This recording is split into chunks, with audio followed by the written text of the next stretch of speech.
in a nutshell, yoga, which, apparently some Christians are practicing in church and stuff.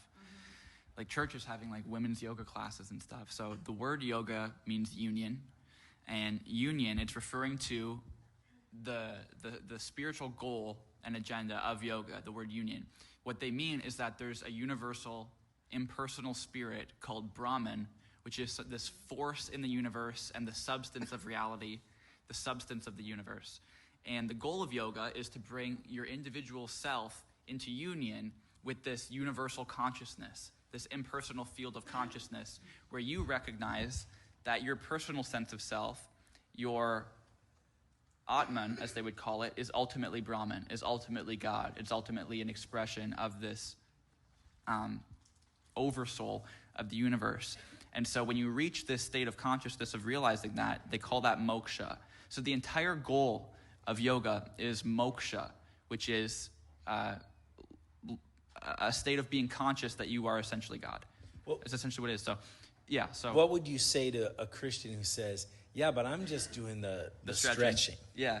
Well, the stretches, aside from the fact that regular stretching has been shown to be just effective in treating things like back pain as yoga.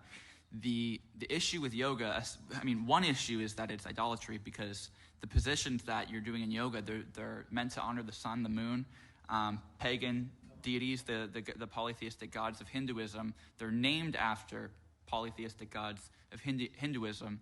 And when you hit these positions, what they're meant to do is invoke the properties of these gods or the power of these gods. Okay? So here you are, you're in a yoga studio. There's incense burning. You got, idols up everywhere. You got some, demonized yoga instructor, who knows what. And then you have, but then you're in a trance-like state of consciousness. Okay, your brain waves are changing. You're an open door. You're more susceptible. Your defense systems have been brought down, and you're opening yourself up to demonic possession, demonic oppression. And people are saying, "Well, no, you're crazy." Okay, well, let's look to something called the Kundalini effect in yoga. People asking, like, I have the Kundalini effect after doing yoga. I don't feel like I'm even... Yoga's jacking me up. Yeah. Like, they'll say, like, I don't even feel like I'm alone in my own body anymore. Like, I need help.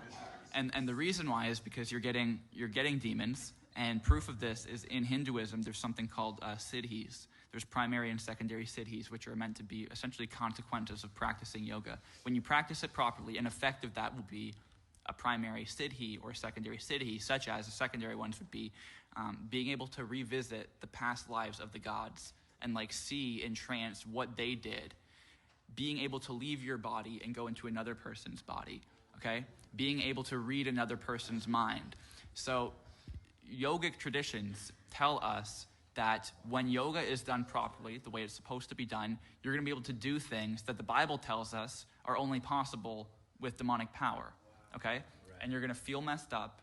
You're going to feel like you're not alone in your body, and then you're going to need help from people getting deliverance. Like, so it's dangerous. Yeah.